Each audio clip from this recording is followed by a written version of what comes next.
Every 5 years, a single temple in Nepal becomes the site of the world's largest animal sacrifice, where in just 48 hours, as many as 500,000 animals are killed. That's 347 deaths every minute, dwarfing the casualties of most wars, all squeezed into one relentless ritual known as the Gadi Mai festival. This isn't myth or exaggeration. Military historians confirm the numbers. Courts have tried and failed to stop it, yet the slaughter continues, largely hidden from global view.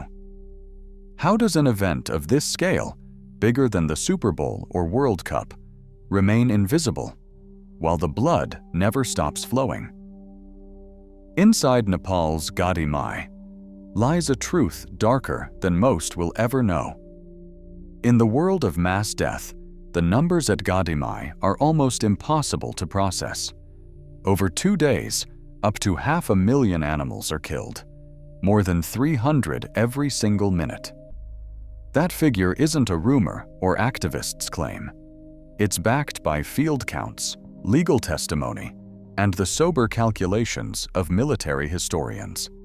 In fact, when historians chart the deadliest events in human history, they rarely find anything that matches these 2 days in Nepal. World War I, for example, saw 8 million horses killed over 4 years. Gadi Mai reaches a fraction of that in just 48 hours, all within the walls of a single rural temple. The sources are as varied as they are grim. Media outlets, animal welfare groups, and even court documents have triangulated the kill counts. Satellite images confirm the scale of the crowds and the animal pens. Activists on the ground tally carcasses by the thousands, and yet the numbers keep rising. Each festival, hundreds of butchers are brought in, each expected to kill more than 1,000 animals before the ritual ends. The pace is relentless, 1 animal every 90 seconds, with no break for sleep or food. To military analysts, the casualty rate at Gadi Mai rivals that of the bloodiest battles ever fought. Some have called it a war against the defenseless. But unlike any war, there are no generals, no treaties, and no ceasefires, just an unbroken chain of deaths, year after year. The numbers are so vast, they almost defy belief. Yet every count, every estimate, every independent review points in the same direction. Gadi Mai is not just the world's largest animal sacrifice. It is a documented event of industrial-scale killing, playing out in plain sight, while the world looks away. By early September, the roads leading to Bariarpur begin to fill with livestock. The movement is neither chaotic nor spontaneous. It is a calculated operation, months in the making, managed by a network of brokers and traders who specialize in funneling animals from the plains of northern India into Nepal. Official border posts, like those in Bihar and Uttar Pradesh, become waypoints in a supply chain that stretches for hundreds of kilometers. Trucks, carts, and herders on foot cross the Sonauli and Raxaul checkpoints, often slipping through side paths and unguarded crossings at night. The animals, buffaloes, goats, birds, are crowded together, denied food and water for days, their journey dictated by the demands of the festival's timetable. Historians who have studied the logistics of Gadi Mai describe it as a mobilization on par with a military campaign. The sheer volume of animals moved in the weeks before December defies ordinary commerce. In the months leading up to the main event, the border region becomes a shadow economy. Bribes change hands at police posts, and forged documents smooth the way for shipments that would otherwise be seized. Local customs officers, faced with overwhelming numbers and political pressure, often look the other way. The flow is relentless, peaking in the final 2 weeks before the festival when the holding pens near the temple begin to overflow.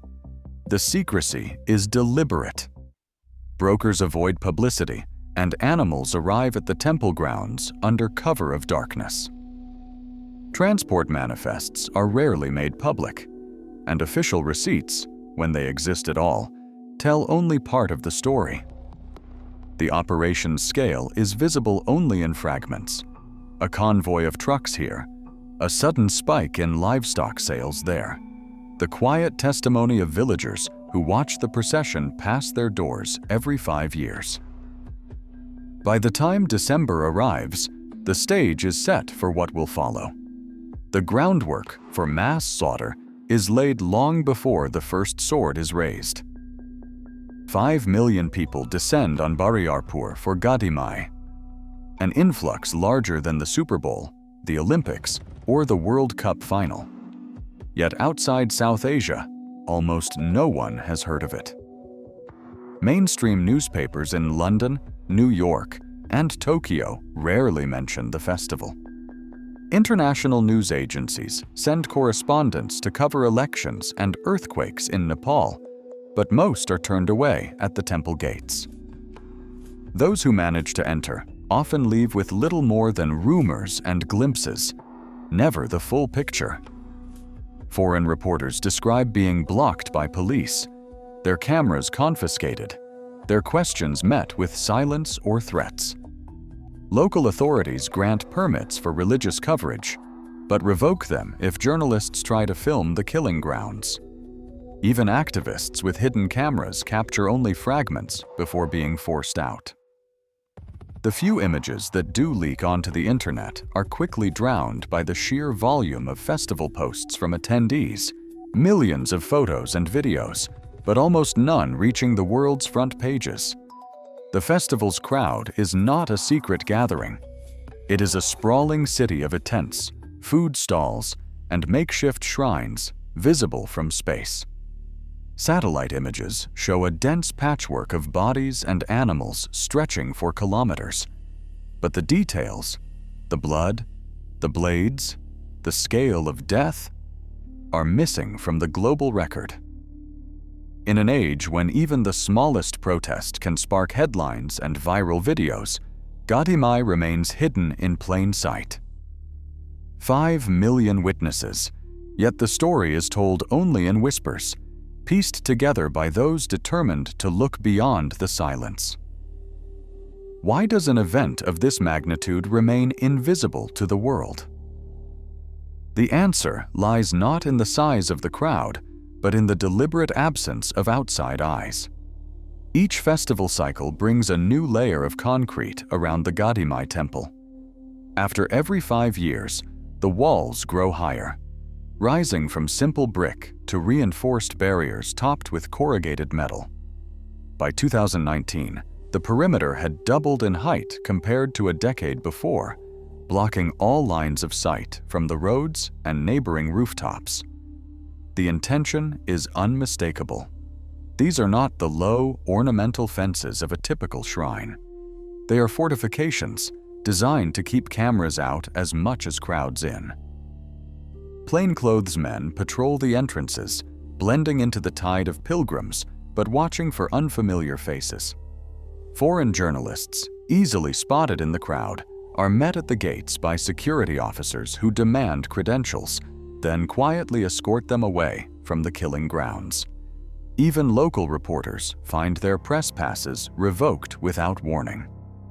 In 2014, a group of freelance photographers from Kathmandu described being surrounded by festival guards, their equipment seized, and their memory cards wiped on the spot. Some never recovered their cameras at all. The suppression extends beyond the walls themselves. Makeshift barricades, bamboo scaffolds, tarpaulins, and layers of plastic sheeting are erected inside the arena to shield the killing zones from above. Drones are jammed or shot down by slingshots. Police issue warnings to anyone seen holding up a phone for too long. Activists who try to film undercover are quickly identified, hustled out, and in some cases, detained until the crowds disperse.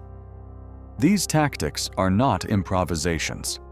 Festival organizers hold planning meetings months in advance, reviewing footage from past years to identify and close every gap in the perimeter. Each new attempt by journalists or NGOs to document the killings is met with a new countermeasure. The result is a shifting labyrinth of walls and watchmen, a system that evolves faster than any outside effort to penetrate it. For those tasked with bringing the truth to light, the physical barriers are only the beginning. The real challenge is escaping with evidence intact.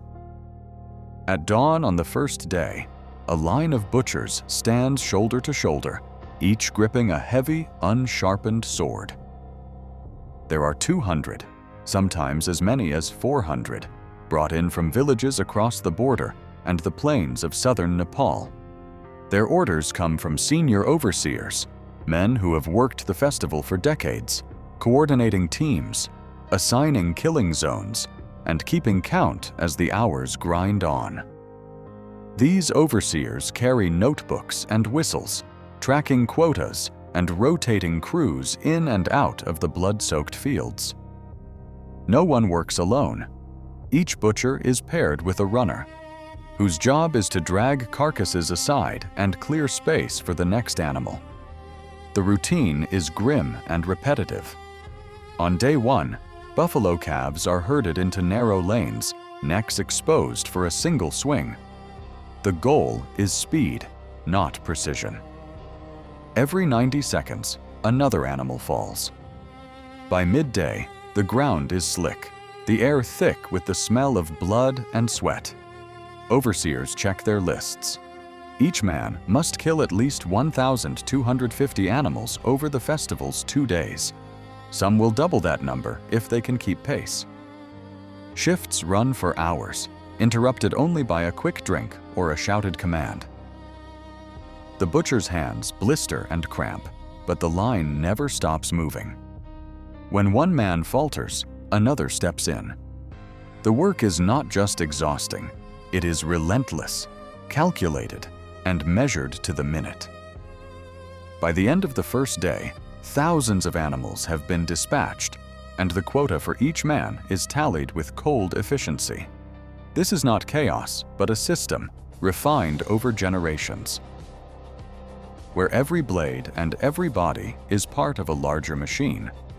Buffaloes and goats bound for Gadimai begin their journey long before the crowds assemble. In the northern districts of Bihar and Uttar Pradesh, traders and transport brokers organize shipments weeks in advance. The animals are loaded onto trucks or herded on foot, sometimes walking for days along dusty roads and hidden trails. Smuggling corridors snake through the countryside, bypassing official checkpoints and avoiding patrols. At the border, bribes are paid in cash or kind, enough to keep police and customs officers from looking too closely at the cargo. The trek is brutal. Many animals arrive dehydrated, their mouths flecked with foam, eyes sunken from days without water. Welfare reports from 2019 and 2024 document hundreds of cases of collapse en route. Buffalo calves found lying in ditches, goats too weak to stand, birds crammed in cages with barely enough air to breathe. The schedule is unforgiving. Every shipment must reach the holding pens outside Bariarpur by the festival's start, no matter the cost to the animals themselves. Broker networks operate in the shadows, coordinating pickups from dozens of villages. Transport manifests, when they exist, are often forged or incomplete. Most animals are moved at night, their hooves muffled by straw, their presence concealed behind tarps. By the time they reach the temple grounds, many are already injured or dying. This suffering is not a side effect. It is built into the logistics. The system delivers animals not just to sacrifice, but through a gauntlet of deprivation and fear, ensuring that by the time the killing begins, the ordeal for many is almost over. In 2014, the Supreme Court of India issued a sweeping order. Every border crossing between Bihar, Uttar Pradesh, and Nepal was to be sealed, and all animal shipments bound for Gadimai stopped. Official memos circulated through police stations and customs posts. In theory, the festival's supply chain should have collapsed. In practice, the directive was ignored. Trucks rolled through the night, bribes exchanged hands, and by December, the holding pens outside Bariarpur were as crowded as ever. 2 years later, Nepal's highest court responded with a 52-page judgment, condemning the mass sacrifice as inhuman and demanding a nationwide phase-out. The ruling was clear, but the response from local authorities was silence. The festival went ahead as planned. In 2019, a third judicial mandate arrived, this time explicitly ordering an end to all animal sacrifices at Gadimai. The outcome was the same. Thousands of animals killed, court orders left unenforced. International appeals gained no more traction. Brigitte Bardot, once a global film icon, abandoned her acting career to campaign for animal rights. She wrote directly to Nepal's government, pleading for intervention. Her letters went unanswered. Animal welfare groups launched rescue operations, intercepting livestock at border checkpoints. In 2024, their combined efforts saved 750 animals, barely a fraction of the tens of thousands brought for sacrifice. That is less than 1 in 300. Across 2 countries, the highest courts, celebrity advocates, and global NGOs confronted a single rural temple and lost. Legal documents, activist logs, and rescue tallies all point to the same result. The machinery of law and international pressure proved powerless against Gadimai's entrenched ritual. Authority, on paper, was absolute. On the ground, it vanished. High above Bariarpur, satellite analysts track the shifting grid of bodies and livestock every 5 years. The crowd forms a dense, unmistakable patch on the Earth, its footprint visible from orbit. Even as temple authorities stretch tarps across the killing fields and raise new barricades, the massing of animals and people leaves a record no wall can fully erase. Each cycle, new imagery is compared against old, confirming that the ritual persists, undiminished by legal threats or global scrutiny. The evidence is not a matter of rumor or activism, but of pixels and coordinates, archived by machines that do not forget. For doctors and epidemiologists, the festival's aftermath brings another kind of reckoning. Medical records from local clinics and hospital wards chart a predictable surge in respiratory illness, wound infections, and fevers. The real fear, though, lies in what could happen next. Among the thousands of chickens and ducks brought for sacrifice, H5N1 avian influenza remains a lurking threat. The World Health Organization puts the human mortality rate for this strain at 60%. Each time blood and feathers mix in the open air, the possibility of viral spillover hovers, uncontained and untraceable. Yet inside the temple, the old certainties hold. There is no question of stopping it, says Shiva Chaudhary, the 11th generation high priest. Young devotees echo his resolve, certain that no outsider will ever succeed. The date for the next festival is already set, 2029. The machinery is in motion, and the world's largest ritual slaughter will return, as relentless as the monsoon. The proof is everywhere, but the future is already written. Every 5 years, up to 500,000 animals are killed in just 48 hours at Nepal's Gadimai festival, a rate that surpasses most military conflicts in modern history. Despite Supreme Court orders from India and Nepal, international advocacy, and undercover footage, the festival continues with nearly all attempts at intervention ignored. Satellite images, transport documents, and medical reports confirm the scale and impact, yet the event remains largely invisible outside the region.